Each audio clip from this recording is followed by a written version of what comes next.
분노가 사라질 때까지 기도하라. 사무엘상 25장 32절에서 35절, 에베소서 4장 26절에서 27절 말씀입니다. 다윗이 아비가일에게 이르되 오늘 너를 보내어 나를 영접하게 하신 이스라엘의 하나님 여호와를 찬송할지로다.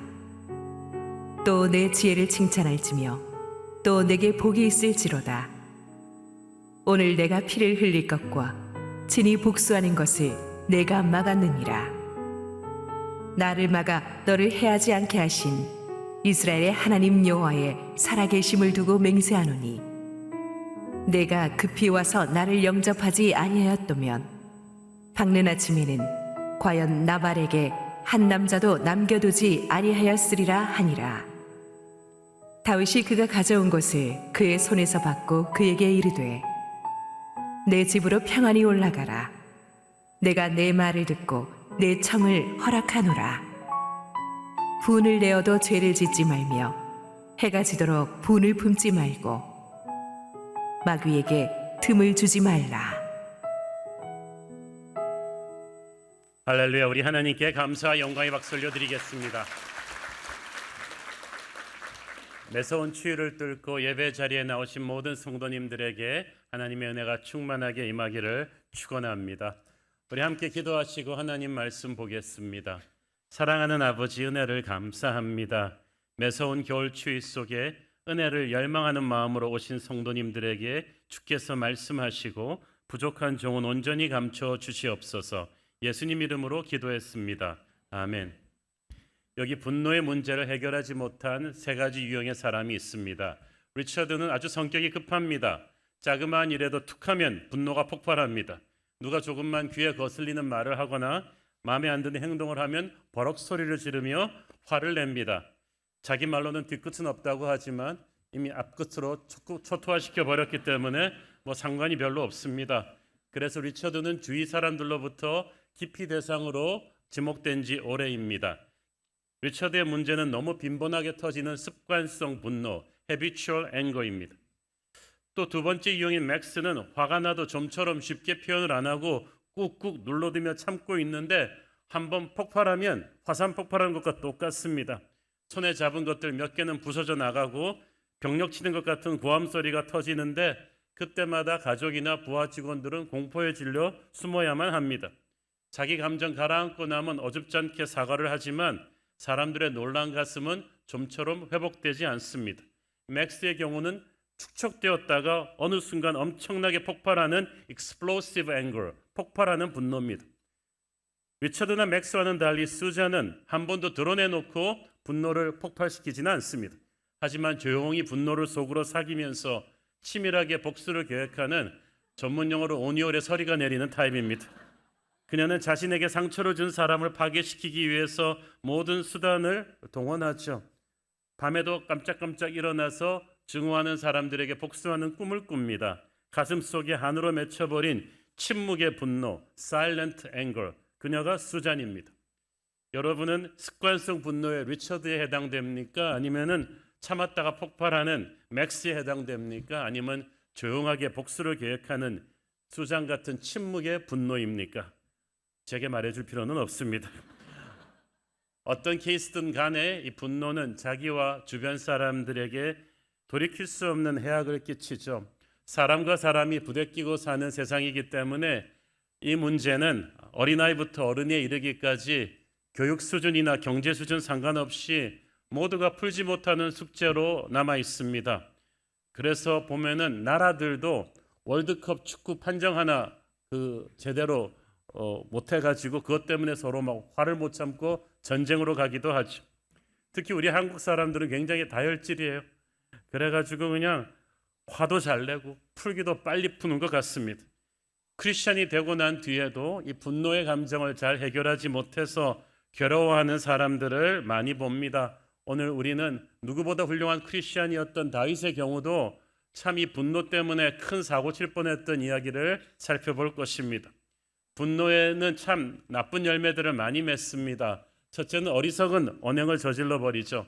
잠언 14장 17절 노하기를 속히 하는 자는 어리석은 일을 행하고 악한 계교를 꾀하는 자는 미움을 받느니라. 여러분, 화가 나서 하는 말과 행동은 거의 90% 어리석은 것입니다. 나중에 다 후회합니다. 여러분, 화날 때 내뱉은 말치고 나중에 돌이켜볼 때 정말 내가 반드시 해야 될 빛과 소금의 말을 했다, 그거 생각되는 때는 거의 없을걸요. 특히 우리가 이 분노를 폭발하는 것을 주로 가정에서 많이 합니다. 다른 사람들이 잘 못 보는 상황이고, 가족은 내가 어떻게 해도 나와 함께할 핏줄이라고 생각해서 그런지 부부 싸움을 할 때 아주 거친 말을 하고, 자녀들에게도 정말 신경질적으로 분노를 폭발시키는 부모들이 많습니다.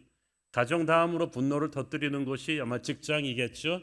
그러니까 분노는 사실은 가장 많이 접촉하는 사람들 사이에서 더 조심해야 되는 일입니다. 분노를 터뜨리면 자기와 주변 사람들의 인생에 상처를 줍니다.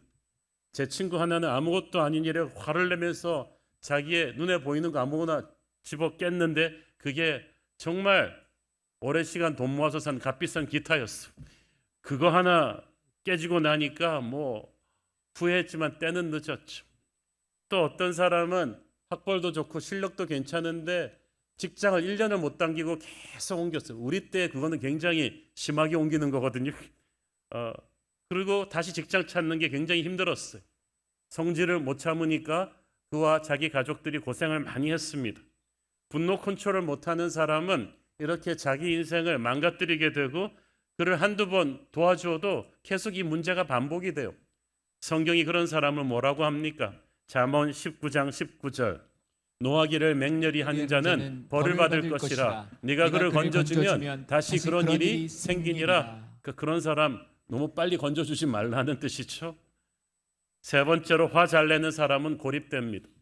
누가 자기 분노 컨트롤 못하는 사람 곁에 오래 있고 싶어 합니까? 가족도 멀어질 것입니다. 말년에 사울 왕이 그랬습니다. 나중에는 분노 컨트롤을 못해갖고 자기 아들한테도 창을 막 집어던지지 않습니까? 사울 옆에는 사람이 없었어요. 건강도 나빠집니다. 우리가 알고 있는 병의 60% 이상이 감정적 스트레스 때문에 오는데, 특히 이 컨트롤 못하는 분노, 이 화병이 굉장히 많습니다.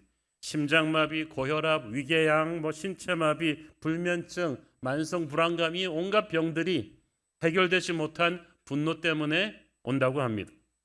특히 우리가 알아야 될 것은 남을 미워하고 화를 낼 때는 엄청난 육체적, 정신적 에너지가 소비가 됩니다. 특히 크리스찬이 가장 크리스찬 같아 보이지 않을 때는 형제를 향한 분노를 마음에 가지고 있을 때입니다. 이걸 방치하고 놔두면 반드시 마귀가 역사합니다. 그래서 하나님은 형제를 향한 분노를 가슴에 감고 있는 것을 살인죄와 같다고 하셨어요. 우리 안에 형제를 향한 분노의 마음을 계속 방치해 두면은 영적 분별력이 떨어집니다. 말씀을 읽어도 무슨 뜻인지 잘 모르게 되죠. 기도가 막히고 예배가 막히고 감사와 찬양이 흘러나오질 않고 마음에 평화가 없습니다. 교우 관계도 다 무너지죠.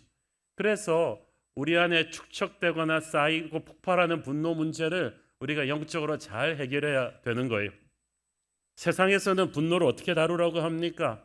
비기독교 상담자들에게 분노 해결 문제를 상담하면 분노를 다른 것으로 좀 표출시켜 봐라고 조언합니다. 예를 들어서 미워하는 상사가 있으면 스쿼시 같은 격렬한 운동을 하면서 이 볼을 상사라고 생각하면서 막 미친 듯이 라켓으로 한번 후려쳐 보라는 거죠. 또 이렇게 막 옛날에는 그런 데도 있었어요. 스트레스 푸는 룸이라 그래갖고 그 낡은 접시들 갖고 들어갖고 벽에다가 그냥 들이깨면서 그 사람 욕을 막 하면서 속을 막 풀라는 거죠. 어린아이들의 경우는 인형이나 장난감을 막 패대기 칠하는 상담 전문가가 있었습니다. 저는 그런 사람들이 상담 전문가라는 걸 믿을 수가 없습니다. 그렇게 하면 당장 속은 시원할지 몰라도 여러분 어떻게 그렇게 과격하게 감정 표현하면은 속이 은혜롭게 해결이 되나요? 화풀이를 한다고 벽을 막 주먹으로 치고 마구 상욕을 내뱉고 나면은 마음이 어떻게 하늘의 평강이 옵니까? 더 강팍해져요. 더 씁쓸해져요. 우리가 거칠은 폭력의 언어를 하면 폭력의 영인 마귀가 달라붙습니다. 마음이 편해질 리가 없어요. 아니면 침체가 옵니다. 분하고 억울한 상황을 겪었지만 내가 뭐 직급도 낮고 힘도 없고 나이가 어려서 보복할 힘이 없다. 그러면 속 시원하게 분노를 표출할 수가 없으니까 이게 그냥 속으로 쌓아두는 속병이 드는 거죠. 이걸 화병이라고 합니다. 마음속에 기쁨이 사라져 버리면서 우울증이 생겨나죠.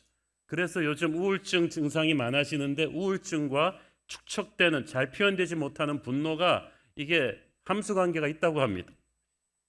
세 번째는 이제 복수죠. 화낼 필요 없다. 똑같이 갚아주면 된다.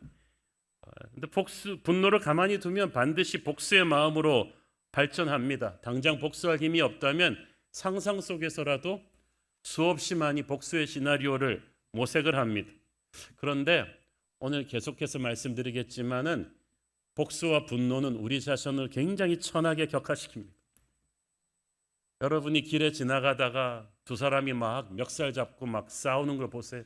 한번 봤다고 생각합시다. 한 사람은 양복을 입고 깨끗하고 지성인 같은데도 뭐 상관없어요. 막 둘이 같이 욕하고 싸우면은 분명히 누군가가 원인 제공을 했겠죠. 누군가가 잘못을 했겠지만 제3자가 보기에는 다 똑같은 사람이에요. 같은 레벨에서 싸우고 있기 때문이죠. 이게 또 중요한 포인트예요. 영화 드라마에서와는 달리 복수를 하고 난 뒤에는 뒤끝이 시원하지 않습니다. 예수님께서 그래서 베드로에게 칼을 칼집에 꽂으라고 하시면서 칼로 일어서는 자는 칼로 망한다. 복수를 하는 자와 당하는 자 모두 인생이 무너지게 되고 영혼이 파괴되게 된다는 뜻입니다. 그래서 우리는 이 세상적인 방법으로 이 분노를 절대 해결할 수가 없습니다. 분노의 원인이 뭘까요? 우리는 다 나같이 튼 사람이 화낼 때는 그만한 이유가 있다. 얼마나 나쁜 놈이면 내가 그랬겠느냐.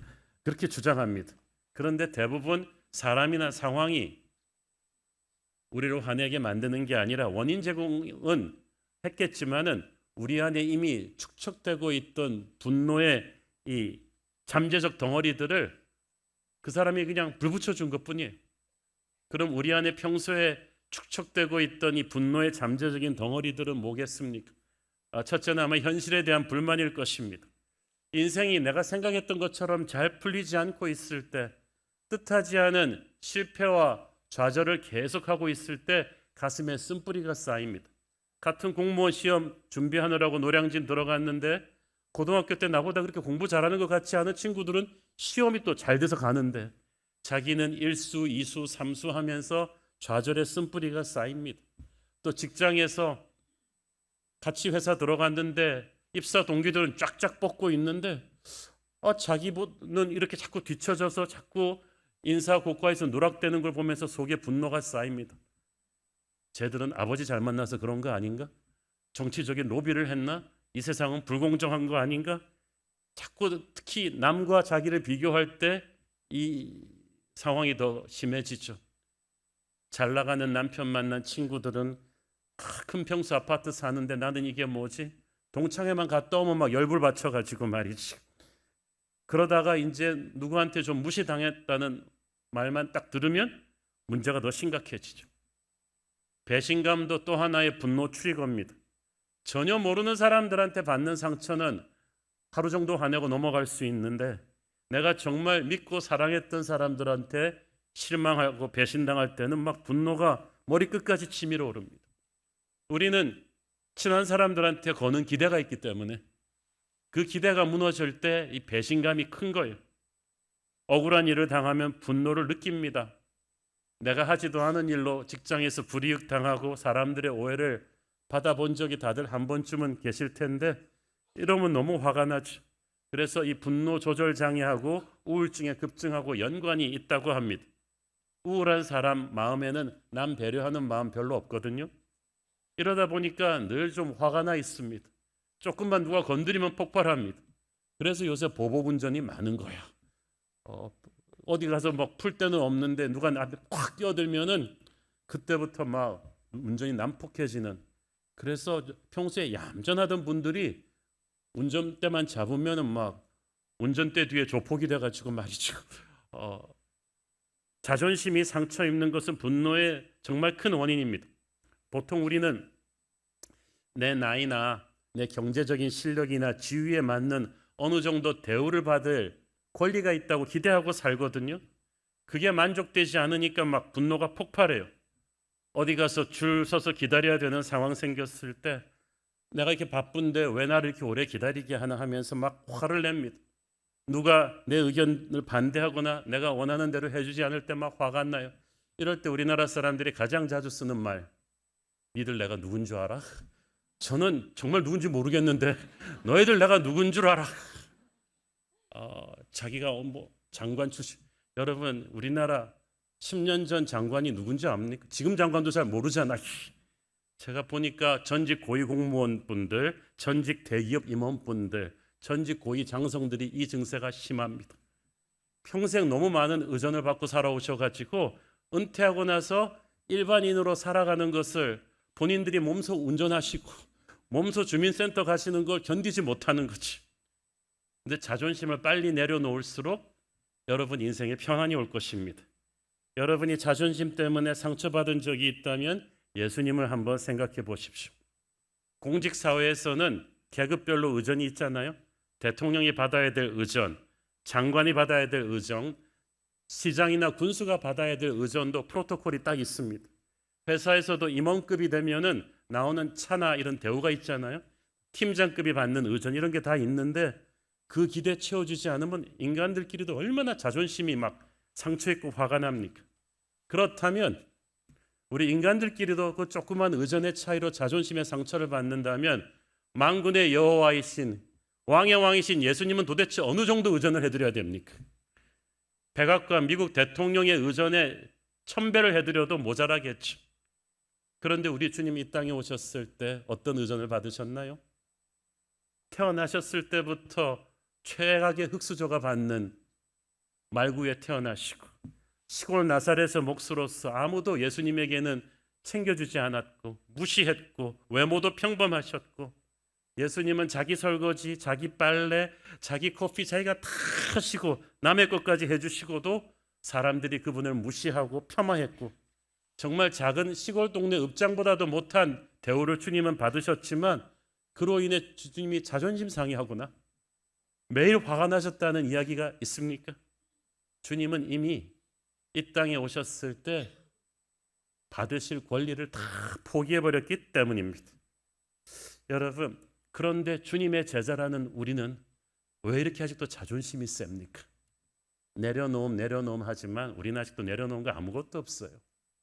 우리가 교회에서도 대접받기를 원하고 세상에서도 대접받기를 원하고 오늘 여러분 긴 라인으로 2부 예배는 주차 들어오시면서 화나신 분들도 많으셨죠? 예수님이 우리 교회 주차하신다면 어떤 마음으로 주차하실까요? 여러분만 생각하니까 이게 기다리는 게 짜증나고 화가 나시죠? 하루 종일 추운데 서가지고 여러분 차가 수백 대 들었다 빠질 때까지 기다리시는 우리 주차팀을 생각하세요. 그분들도 다 나이도 있고 지위도 있으신 분들인데 그분이 우리보다 못나서 그분들이 밖에서 고생하는 거 아닙니다. 예수님의 마음을 품었기 때문에 가능한 거예요. 그러니까 여러분 주차하다 짜증내지 마시고 예수님의 마음을 생각하십시오. 예수님이 모든 권리를 포기하셨다면 우리도 권리 포기가 돼야죠. 권리 포기를 하고 나면 세상에서 화낼 일이 한 반은 사라집니다. 어떤 무관심이나 무례함도 나를 흔들지 못할 것입니다. 하나님의 사람도 세상 살면서 간혹 정말 우러통이 터지는 일이 생깁니다. 욱하면서 폭발하는 일이 생겨요. 다윗 같은 위대한 사람도 어렸을 때부터 큐티하는 훈련이 되고 70평생을 늘 하나님과 함께 예배했던 다윗도 이 분노가 한번 폭발해가지고 눈이 뒤집혀서 크게 실개할 뻔했던 적이 있습니다. 그거를 하나님께서 아비게일이라는 지혜로운 여인을 통해서 막으신 거예요. 대형 사고 날 뻔했던 다윗의 분노를 통제하신 사건이 오늘 본문 사무엘상 25장 저는 끝에 부분만 여기 썼습니다마는 맥락이에요. 이때 다윗이 사실 상태가 굉장히 안 좋았어요. 아까 말씀드렸잖아요.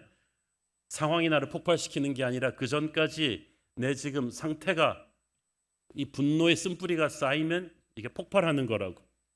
그때 다윗은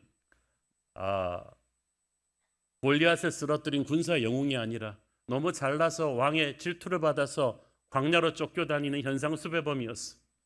이거를 몇 년 동안 하면서 많이 지쳐 있었는데 마침 영적 아버지 같았던 사무엘 선지자님이 돌아가셨어요. 도망 다니면서 동선이 노출되면 큰일 나지만 사무엘의 장례식은 안 갈 수 없잖아요. 그래서 아버지와 같았던 사무엘의 장례식에 가서 목을 놓아 울고 조의를 표하고 오면서 동선이 노출돼 버렸어. 그래서 그때부터 다시 막 치밀하게 도망가야 되는데 자기를 따르는 600명의 부하들 데리고 이렇게 광야를 도망 다니다 보니까 지치기도 하고 배도 고파서 식량과 물이 필요해요. 그래서 그 동네에서 가장 큰 부자인 나발에게 도움을 청합니다. 이 나발의 양떼와 그 소떼들을, 그 가축떼들을 다윗의 부하들이 강도들로부터 많이 보호해 줬어요. 게다가 그때는 양털 깎는 축제가 있던 때입니다. 이것은 그 당시 목축업을 중심으로 한 유목민 문화에서 큰 목장을 거느린 지주가 이렇게 번성하는 양떼를 할 수 있도록 도와준 이웃들과 종들에게 정말 기분 좋게 잔치 열어서 한탕 먹이는, 지나가는 얼굴 모르는 나그네들도 먹이는 축제의 때였어요. 그러니까 다윗이 이렇게 풍성한 축제의 때니까 타이밍 좋구나. 그래서 나발한테 정중하게 사자를 보냅니다.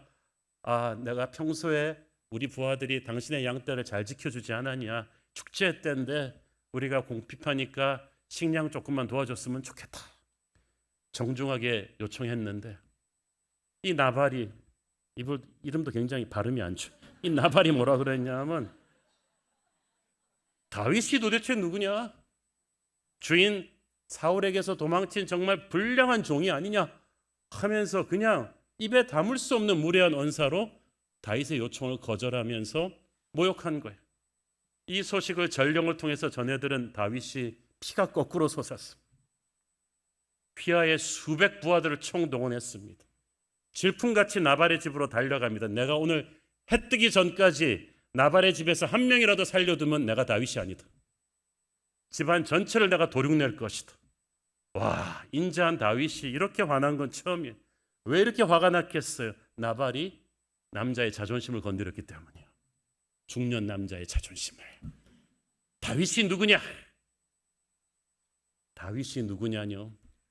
골리앗을 쓰러뜨리며 이스라엘을 멸망에서 구했고 그 뒤로 나가는 전쟁마다 승리하면서 이스라엘의 위대한 군사 영웅이었던 다윗을 모르는 사람이 있어요? 근데 일부러 그렇게 모독한 거죠. 그리고 막 사울의 불량한 종이라고까지 모독하니까 그렇게 많은 부자면서 그렇게 다윗의 은혜를 입었으면서도 나발이 다윗을 모독했어요. 정말 어리석고 악한 자였죠. 안 그래도 지금 다윗은 쫓기는 광야 생활에 서럽고 지쳐있던 자입니다. 영적 스승 사무엘도 돌아가시고 마음이 슬픈데 몸과 마음 상태가 너무 안 좋은 상태에서 이런 모욕을 당하니까 다윗이 폭발한 거죠.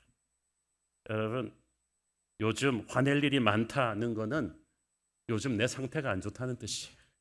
화낼 일은 항상 많아요. 그런데 내 안에 있는 은혜의 힘으로 이기고 있었던 건데 은혜가 고갈되고 몸과 마음이 지치면 화낼 일에 그대로 반응하게 되죠. 상황이 문제가 아니라 지금 지쳐있는 피곤한 내 몸과 마음 상태가 문제죠. 여러분도 몸과 마음이 지쳐있을 때 조심하십시오. 직장에서 억울하게 쫓겨났을 때, 사업이 안 될 때, 그때 누가 우리 자존심 거느리면 참지 못하고 폭발합니다. 그래서 여러분, 몸과 마음의 컨디션을 잘 조절하셔야죠. 충분히 좀 쉬시고 운동도 하고 취미 생활도 하시면서 몸과 마음의 이 쿠션을 만들어야 돼요. 여유를 가져야 돼요. 에베소서 4장 26절 27절 분을 내어도 죄를 짓지 말며 해가 지도록 분을 품지 말고 마귀에게 틈을 주지 말라. 자, 여기서 세 가지 중요한 크리스찬 분노 조절법의 지혜가 나오죠. 분을 내어도 죄를 짓지 마라. 해가 지도록 24시간이 지나도록 이 분노를 갖고 가지 마라. 셋째, 마귀에게 틈을 주지 말라. 자, 분을 내어도 이 말은 인간인 이상 화 안 내는 사람은 없다. 분노의 감정을 하나님도 이해는 하신다는 거예요. 근데 중요한 거는 분노했을 때 죄를 짓지 말라는 거예요. 더 쉽게 말하면 분노했을 때 뭘 하지 말아야 돼요. 여러분, 분노했을 때 튀어나오는 말을 조심하십시오. 내가 이 말을 꼭 해줘야겠다고 생각하는 말은 대부분 안 할 말이에요. 화가 난 상태에서 말하고 행동하는 일을 조심하셔야 되는 거예요. 99% 나중에 후회합니다. 분노를 통제 못하는 사람에게 마귀는 반드시 달라붙어서 죄를 짓게 만듭니다. 평소에는 40일 특세하고 성령 충만해서 마귀가 가까이 오지도 못하다가 우리가 막 화를 내잖아요. 그러면 영적 방어막이 싹 다 없어진 거죠. 마귀가 얼싸구니 하고 들어오는 거예요. 그리고 우리한테 평소에 하던 못하던 끔찍한 일을 저지르게끔 우리를 몬스터로 만들어요. 다윗이 그랬어요. 그 천사 같은 사람이 괴물이 되었어요. 내가 밤사이에 달려가서 나발뿐 아니라 그 집안 식구 전체를 도륙내버릴 것이다. 아무도 살아남지 못할 것이다. 아비게일이 막아서지 않았더라면 실제로 그렇게 되었을 것입니다. 그러면 잠시 속은 시원했겠지만 그 다음은 어떻게 됐겠어요? 나발이 어리석고 악하지만 같은 유다 지파 사람이에요. 다윗이 훗날 사울에게서 왕위를 되찾을 때 다윗의 가장 큰 후원 세력이 돼줄 게 바로 유다 지파란 말이에요. 이스라엘에서 가장 병력이 많은 유다 지파가, 그런데 그 다윗이 성질을 못 이기고 유다 지파 사람 이 큰 부족 나발의 집안을 도륙했다는 사실이 알려지면 다윗은 그 큰 꿈을 이룰 수가 없었을 거예요. 명성에 치명적인 타격이 왔을 것입니다. 여러분, 살면서 우리는 수많은 나발 같은 정말 나쁜 인간들을 만날 것입니다. 난폭 운전으로 내 차 앞에 끼어드는 사람, 진상 고객, 나를 무시하는 직장 상사나 동료, 믿음 좋은 나도 그냥 욱하고 성미를 참지 못하고 폭발하게 만드는 나발들이 있을 텐데 그 나발을 내가 싸울 적으로 설정해서는 안 됩니다. 여러분이 그 사람에게 같이 욕을 내고 맞받아치는 순간 여러분은 모든 사람 앞에서 저 사람은 이제 나의 적입니다 라고 선포하는 건데, 여러분이 그 사람을 적으로 선포하는 순간 같은 레벨이 돼요. 내가 설정하는 적은 사람들이 보는 나의 인물 크기입니다. 아, 다윗은 나발 같은 인간이었나? 이렇게 사람들이 본다니까요. 하나님이 쓰시는 왕 같은 제사장인 내가 마주치는 모든 나발 때문에 화를 내고 같이 싸우면 나는 나발 같은 인간으로 추락하게 되고, 그게 바로 마귀가 원하는 그림이에요. 다윗이 누굽니까? 이 사람은 그냥 도망자가 아니에요. 지금은 쓰레기 속에 있지만 그는 언젠가 새벽을 깨울 천군 만마를 호령하면서 제국을 다스릴 위대한 하나님의 왕이란 말이죠. 그는 나발 같은 너절한 시정잡배 같은 인간이 아니라는 거죠. 그런데 지금 다윗이 그를 향해서 칼을 휘두르는 순간 다윗도 그 레벨로 떨어지는 거죠. 마귀가 우리가 분노할 때 우리의 귀에 속삭일 거예요. 칼을 휘둘러서 상황을 해결하라고. 하나님의 보배로운 자녀들을 더럽고 추악한 존재로 추락시키려는 것을 다윗도 거기에 넘어갈 뻔했어요. 아비게일이 그를 막아섰지 않았더라면 우리한테 이런 성령의 브레이크가 필요합니다. 성경은 그래서 노하기를 더디하는 자는 용사보다 낫다고 한 거예요. 오늘 제가 여러분 중에 누군가에게 아비게일이 되고 싶습니다. 지금 막 짓밟힌 자존심에 화가 나서 이 나발을 만나면 죽여버리겠다고 시근시근 거리는 분이 있다면 여기서 스톱하십시오. 나발은 여러분이 적으로 설정할 가치가 없어요. 분노를 오래 간직하고 있지 말라고 했죠. 성경이 참 지혜롭습니다. 해가 지도록 분을 품지 마라. 하루 이상 끌고 가지 말라는 거예요. 욱하는 성격 없는 사람은 없습니다. 그러나 하나님의 사람은 분노의 불길을 초기 진화합니다. 소방서에 계시는 분들은 알 거예요. 화재에서 정말 중요한 건 초기 진화예요. 최소한의 데미지로 불이 난 거기서 빨리 꺼버려야 되는데 이게 옆으로 번지기 시작하면은 큰일 나는 거지. 분노의 불길을 한시라도 빨리 꺼버리지 않으면 내가 분노를 지배하는 게 아니라 이제 분노가 나를 지배하게 되죠. 그래서 이성을 잃어버려요. 분노한 사람 치고 논리적으로 생각하는 사람, 상식적으로 생각하는 사람이 없어요. 뭐에 쓰인 것 같다 그러잖아요. 맞아요. 마귀에게 쓰이는 거예요. 그래서 부부싸움도요. 여러분 빨리 끝내야지 한참 하다 보면 처음에 뭐 때문에 싸우게 되었는지도 잊어버리죠. 나중에 말들이 너무 격해지는 거예요. 격해진 그런 분노, 꺼지지 않는 분노는 하나님의 역사를 파괴시킵니다. 하루 이상 쌓아두는 모든 분노는 이유를 막론하고 마귀에게 틈을 주는 것입니다. 마귀에게 틈을 준다는 말은 나를 공격할 영적 교두보를 만들어준다는 뜻이에요.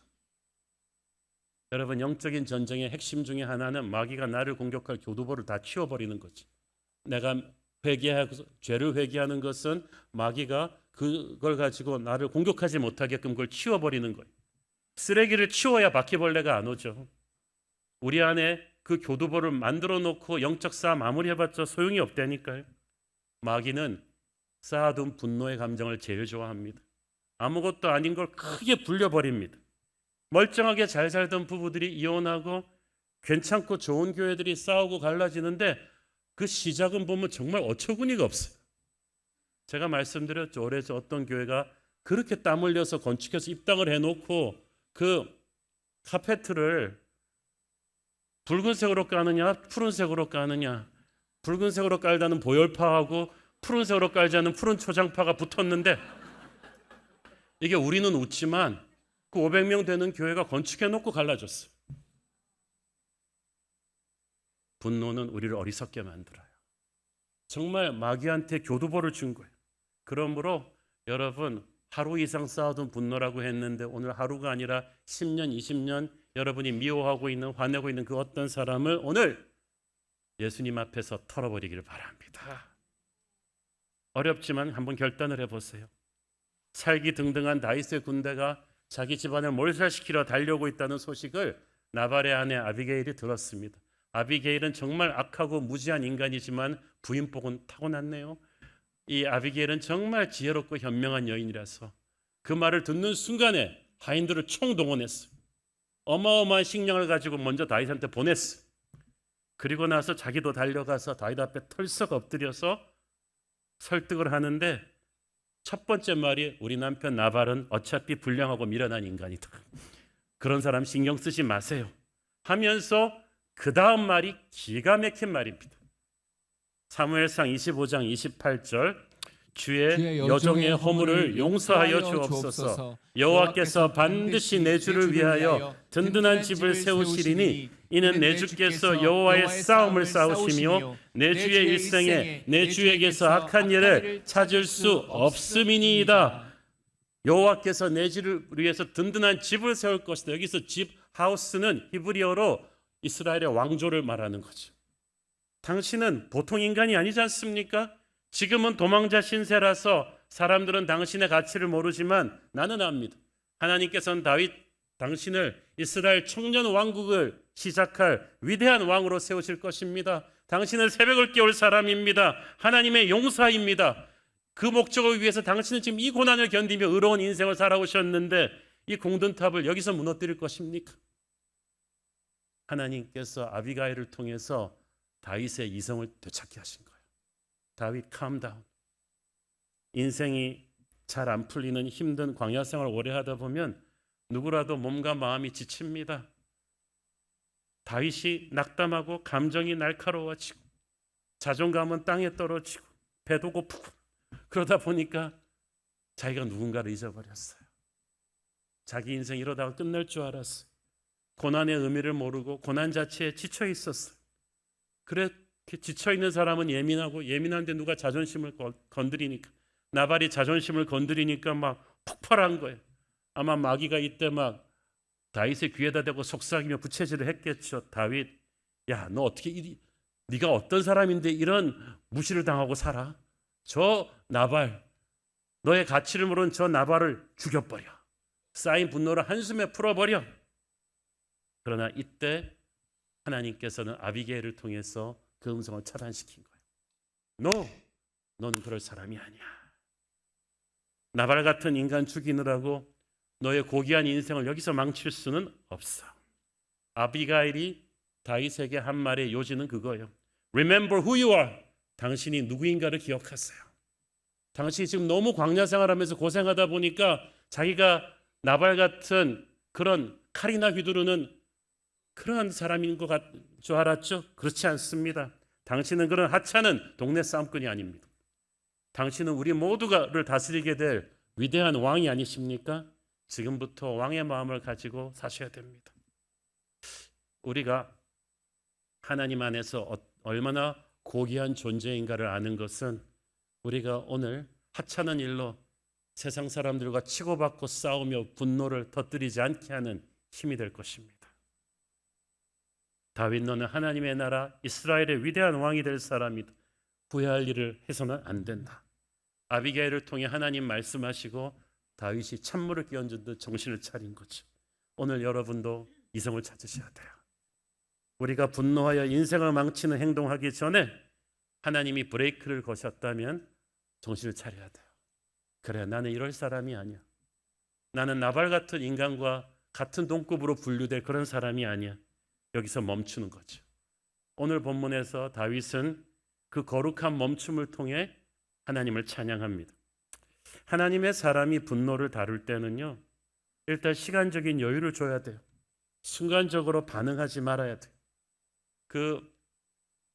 많은 경우 우리가 화날 만해서 화낸다고 생각하지만 팩트가 정확하게 다 검증되지 않은 상황에서 잘못 알고 분노하는 수가 많아요.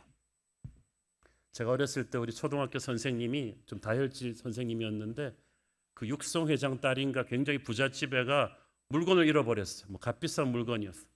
그 선생은 무조건 우리가 훔쳤다고 생각을 하고 반 아이들 전부를 막 눈 감고 끌어안치고 한 대씩 때리고 그러면서 너희들은 양심도 없는 막 너무 화를 내는 거죠. 한 2시간 있다가 그 집 엄마가 와서 딸아이가 집에다 그 물건을 두고 왔다는 거죠. 완전히 잘못 알고 우리를 잡은 거예요. 그 선생님은 별로 사과도 안 한 것 같은데 잘못 알고 막 시근시근 화를 내는 그 미련한 분을 보면서 우리도 그런 미련한 짓을 할 수가 많습니다. 여러분도 모든 상황 점검을 끝내고 나서 화를 내더라도 화를 내야 돼요.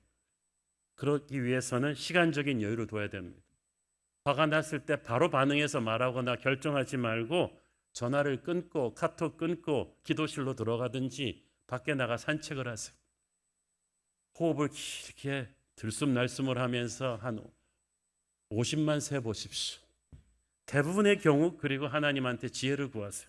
대부분의 경우 여러분이 땅을 치고 후회할 일을 막을 수 있을 거예요. 여유를 두는 이 시간에 우리는 예수님을 묵상합니다. 베드로전서 2장 19절 부당하게 고난을 받아도 하나님을 생각함으로 슬픔을 참으면 이는 아름다우니. 자, 보세요. 부당하게 고난을 받았을 때, 화가 날 때 이것은 나의 통제로 가라앉힐 수가 없어요. 분노의 불을 마귀가 붙이기 때문에 이 불길은 성령의 생수로만 끌 수가 있습니다. 그래서 하나님을 생각하면서 꺼야 되는 거예요. 다윗이 이 나발이 왜 그랬을까? 왜 이렇게 못된 인간일까? 내가 뭘 잘못했을까? 이쪽으로 생각이 갔더라면 이거 분노 못 꺼트립니다. 여러분을 지금 화나게 하는 나발을 대해서도 마찬가지예요. 여러분이 그 사람이 왜 그랬을까? 내가 뭘 잘못했을까? 자꾸 이쪽으로 생각을 하면은요, 분노는 더 일어나요. 정말 그 사람이 나발같이 약한 사람이라면 여러분이 그렇게 생각할 가치도 없어요. 지금 우리가 이 상황에서 생각해야 될 것은 나발이 아니라 하나님이고 하나님이 보시는 나는 누구냐? 이 생각을 딱 하니까 다윗이 깨어난 거 아니에요? 아비게일이 그럼 그걸 가르쳐 준 거 아니에요? 하나님은 당신을 지키시는 분이시고 하나님은 당신을 위대한 이스라엘의 왕으로 세우실 분입니다. Think about God. 하나님을 생각하세요. Think about who you are in Jesus. 예수님 안에 당신이 누군가를 생각하세요. 하나님이 당신을 통해 이루실 위대한 비전을 생각하세요. 생각의 시프트를 그쪽으로 바꾸면 우리는 분노로부터 자유할 수 있습니다. 하나님을 생각하기 위해서 기도해야 되는 거예요. 오늘 찬양 가사처럼 마음의 분이 가득 찰 때 기도했나요? 왜 그 말을 하냐면요, 우리가 화났을 때 가장 하기 힘든 게 기도예요. 기도는 내 영적 상태가 좋아야 확확 뚫려서 나오는데 분노하게 되면은 마귀가 나를 영으로 누르고 있거든요. 기도가 쉽게 될 리가 없어요. 그래서 여러분이 기도가 제일 안 될 때가 화났을 때인데, 그렇기 때문에 역설적으로 달려가서 성령님, 제가 너무 화가 나는데 기도할 수 있는 힘을 달라고 기도해야 돼요. 그럴 때 성령께서 분노를 뚫고 기도할 수 있는 힘을 주실 것이고, 그때 여러분은 어리석은 짓을 하지 않게 될 것입니다. 분노는 기억력이 좋아요. 우리는 당장 일어난 일뿐 아니라 오래전 과거에서 일어난 일 때문에도 문득문득 깨나면서 10년 전에 나를 상처 준 친구, 배신한 그 사람을 생각하면서 계속 화가 나는데, 그래서 우리는 예수님을 생각함으로 내 기억의 쓴뿌리에 남아있는 분노의 이 상처들을 지워야 돼요. 그러면 주님께서 도와주실 거예요. 디모데전서 2장 8절을 보십시오. 그러므로 각처에서 남자들이 분노와 다툼이 없이 거룩한 손을 들어 기도하기를 원하노라. 희한하죠? 일단 남자들 얘기하는 거 보니까 주로 화를 남자가 내나 봐요. 근데 분노와 다툼이 없이 바로 기도하라 그러잖아요. 우리가 기도하지 않으면 이 분노의 불길을 끌 수가 없다는 거고, 마귀와 하나님이 여기서 팍 붙고 있지 않습니까? 마귀는 계속해서 분노의 불길을 붙이겠지만 우리가 정말 기도하기 힘든 화난 순간에 하나님을 의지하고 기도하기 시작할 때 하나님께서 우리에게 있던 분노의 상처를 씻어가실 것입니다. 무엇보다 우리는 하나님의 정의를 믿어야 됩니다. 이 통제하지 않은 분노를 계속 갖고 있는 건 내가 복수해야 되기 때문이에요. 그러나 성경에서 말합니다. 복수는 나의 것이다. 정의는 하나님이 집행하신다. 내가 복수하면 상처가 오래 갑니다. 스스로 명의가 해야 뒤끝이 없죠. 정의는 하나님이 집행해야 뒤끝이 없어요. 내가 복수하잖아요. 그러면 다시 피해 복수는 또 돌아갑니다. 이스라엘 하마스 전쟁처럼 휴전을 했는데도 휴전이 아닌 거예요. 정말 사악하고 못된 나발은 하나님이 반드시 깨끗하게 심판하십니다. 나발이 그랬어요. 나발은 얼마 안 있어서 자기가 죽을 뻔했다는 걸 알았어요. 다윗의 군대가 몰살시키려 몰려왔다가 자기 아내의 중재로 돌아갔다는 걸 알고 그 소식만 듣고도 나발은 손이 벌벌 떨리더니 몸이 굳어가지고 픽 쓰러져서 열흘 후에 죽었어. 나발은 그렇게 죽을 사람이지 다윗의 칼에 피를 묻혀서 죽어서는 안 되는 거지. 다윗이 그 소식을 듣고 아비가일을 통해서 자기가 대형 사고 칠 뻔했던 걸 막아주신 하나님을 찬양하는 거야. 32절 33절 읽습니다. 다윗이 아비가일에 이르되 오늘 너를 보내어 나를 영접하게 하신 이스라엘의 하나님 여호와를 찬송할지로다. 또 네 지혜를 칭찬할지며 또 네게 복이 있을지로다. 오늘 내가 피를 흘릴 것과 친히 복수하는 것을 내가 막았느니라. 다윗은 이 현명한 아비게일을 통해 하나님이 자기를 지켜주셨다는 걸 알았어요. 이 아비게일이 다윗의 부인이 되잖아요. 또 하나는 우리가 마지막 포인트입니다. 하나님의 사랑을 생각하십시오. 여러분, 우리가 참 나를 화나게 한 사람 용서하는 거 어렵죠. 그 생각을 하면서 하나님이 우리 같은 죄인을 용서하는 것이 얼마나 어려웠는지를 생각하십시오. 계속 그 사람만 생각하고 있으면 아까 말씀드렸듯이 이 해결이 안 되는데, 나도 이보다 더 큰 죄를 짓고도 용서받은 죄인임을 생각하는 게 하나님을 생각하는 거예요. 마태복음 18장에 10,000달란트 탕감받은 종의 비유가 그거 아니에요?